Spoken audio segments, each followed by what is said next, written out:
What's up, everybody? Welcome to Podcast Now. I'm Alex, and in this video, I wanted to do a full review of Ratchet and Clank Rift Apart, a game that is an amazing, amazing game. Spoilers for how I feel about it right in the first 5 seconds. No, but I want to talk about my impressions of this game, the good, the bad, if there is any bad. And I don't give a review score, okay? That's something maybe if you guys are new to the channel, you may not know. I don't do review scores, but I just kind of talk about it, and that should give you a pretty good sense of how I feel about it, okay? I think people that wanted it probably got it. People that couldn't get it if they don't have a PS5 or just weren't interested in it have probably already made their decision. But I did just want to give you guys, an update on what I thought of the game. Really quickly, if you guys are new, make sure you guys are subscribed, bell icon. If you guys want to follow me over on Twitter, Podcast Now 15 is my Twitter handle. Link for that is always in the description below, and let's just jump into it. So I love this game. I really do. There are, it's weird that I say I love it and I want to jump directly to the weakness. And because in my opinion, really, there's only one weakness, and it's kind of like it's nitpicking it a little, but not really, is that I do feel the story kind of drags somewhere in between like the 40% and like 70% of the middle portion, I would say, of the game. The story kind of slows down to a crawl. Now, I don't think it's necessarily bad, because the thing is, like, the story, like, there are obviously, like, when you land on a planet, there are obviously missions of what you're supposed to be doing, like an overall mission and a narrative to kind of push it forward. But once you get going, you're kind of just, like, encapsulated by the world and what you're doing. Look, the game is phenomenal. The game looks, I can't even tell you how good it looks. In fact, like a computer screen, whether you have a monitor, whether you have a laptop or a phone or whatever, it doesn't do it justice. The game looks now I played on fidelity mode. Obviously, there's the other modes as well that are equally, maybe even better, okay? But I play on fidelity mode. I think it looks so good. It's probably the best, one of the best looking games. I don't want to say the best because, of course, I'll always forget something. One of the best-looking games I've ever seen in my life, okay? Pixar movie, as we've, people have probably already said before, just insane, okay? The loading, what loading? You know what I mean? It's absolutely incredible. So the rifts, the fact that it can load literally full worlds. I mean, again, it's something like VR or the DualSense controller where you can describe how good VR is to somebody, or like how different of an experience it is, but really they need to put on the mask, the helmet, and just like be in it. The DualSense, you can tell people how good it is, how it changed. Like, literally, you can't play a game. Like, if I played Ratchet and Clank without the DualSense, like, I couldn't even do that because it's that big of a thing, even though it's kind of small. It doesn't even make sense in that way, right? But it's like, well, you have to actually touch the controller to fully know. So, like, that's kind of what I'm trying to say with the loading. Like, when you go into a rift and you walk through it and you're just literally in an entirely new world that's completely loaded, you turn around, you walk through the other world, and you're back, and there's nothing. There's no loading whatsoever.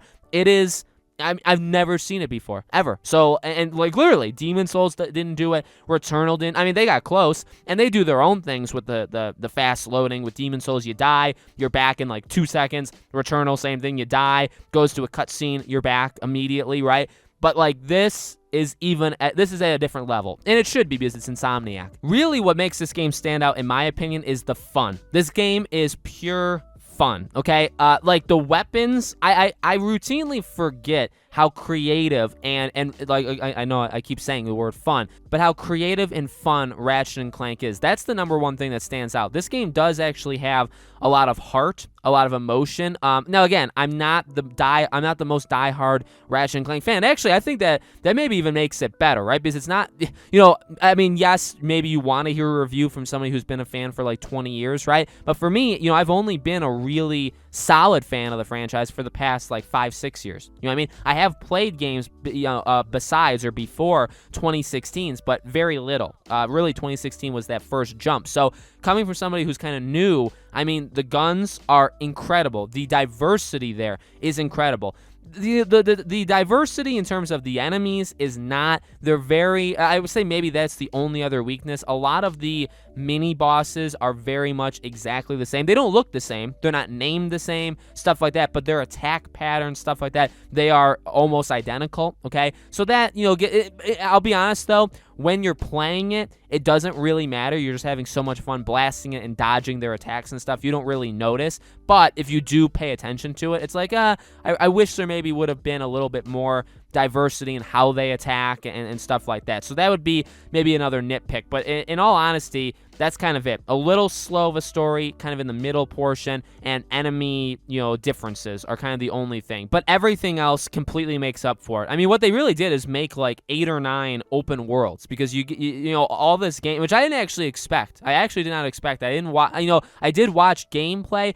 but I don't really think they talked about it too much, or maybe I just flat out missed it, which is fine. The entire game pretty much is you just go to a planet. You have the whole planet to explore. Now, it's not the biggest thing in the world. It's pretty linear, although there are, branching paths that you can go out and you just explore. There's optional missions. There's a lot of collectibles. There's a lot of things to get. There's money to buy all the guns. There's upgrades I guess there's upgrade, like tokens almost, their own, version of that, right? Where you can upgrade your guns, all of that stuff. And it's amazing. It's absolutely amazing. It's also kind of a long game. Like, people said it's going to take like 10 to 12 hours. I've spent way more than that. And now, granted, at the time I'm recording this, I don't have the platinum, but I'm very, very close. So I will get the platinum. I'll probably finish it around 15 to 16 hours, which is, in my opinion, a really solid time for a game like this. Again, I actually don't prefer that it be longer, because the story already kind of slowed down a little bit, maybe even a little bit shorter for the story purposes.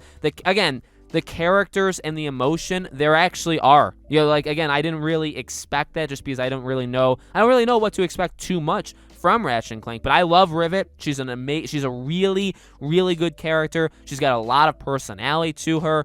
Even Kit, which is kind of her, version of Clank. I love her. She's amazing too. Again, Ratchet and Clank, they're amazing. And again, while the enemies maybe aren't diverse, what you do in this game is actually insanely diverse. There is a lot of different stuff. The missions are all very, very different. There are sections where like you're riding like a gliding rail, right, where you're gliding down and you're doing, and like the world is changing, kind of like an Uncharted sequence where like there's just always things going on and you're moving with it. They have a lot of sequences like that, but there are also different things. Like you play as Clank and you go in kind of a puzzle solving situation, which I actually really like. It's not too difficult, but it does make you think, okay? There's actually a robot called Glitch, which you use for like a virus minigame. Very much not the same as like Sly Cooper's virus detection thing that Bentley did, but kind of in the same vein, okay? And that's just something, a lot of that's optional. You don't need to do that.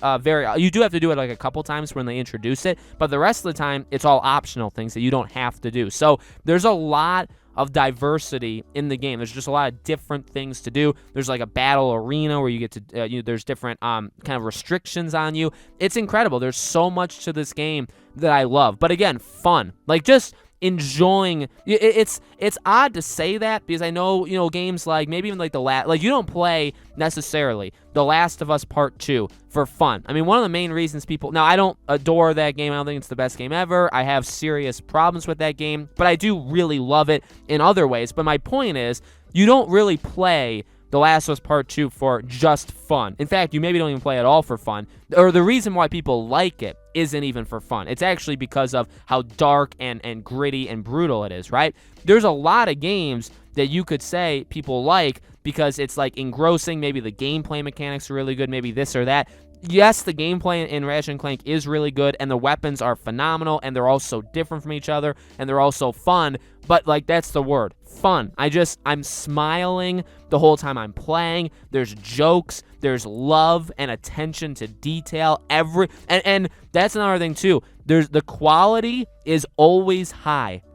That's the thing with like Resident Evil Village, right? It's a short game. It's only 8 hours. And while it's not perfect everywhere, there's an undeniable quality that's at a very high level throughout the entire game. Whereas there are some games, if it's a 30, 40, 50-hour game, it's very possible that half of it is really not all that good. You know what I mean? There's not the same bar of quality throughout the entire thing. That's the thing with Ratchet. It's always at a high level. There's not like one mission or one world that's just all of a sudden god-awful, right? It's always at a high level. It's always fun. It's always engaging. It makes you smile. It looks amazing. The loading is literally, you have to experience it in order order to truly, I guess, appreciate it, okay, I can go on forever. And see, I do have good things to say about games. People that say, oh, all you do is you hate on games, they're idiots, okay? They don't actually pay attention. So I love this game. If you don't have this game and you have a PS5, you have a serious problem. You need to go buy this game right away, okay? And I really think this game, it could be for a lot of different people. I really do, because the game, it's a little hardcore. Like, if you play on harder difficulties, it is actually kind of difficult. I really think a lot of people would enjoy this game. So let me know what you guys think in the comments below. Do you have it? Do you love it? Do you not have it? All that stuff. As always, make sure you guys are subscribed. Make sure you guys have the bell icon turned on so you know all these videos go up. Again, follow me on Twitter if you haven't already. Podcast Now 15 is my Twitter handle. Thank you for watching, guys, and I hope to see you all on the next video.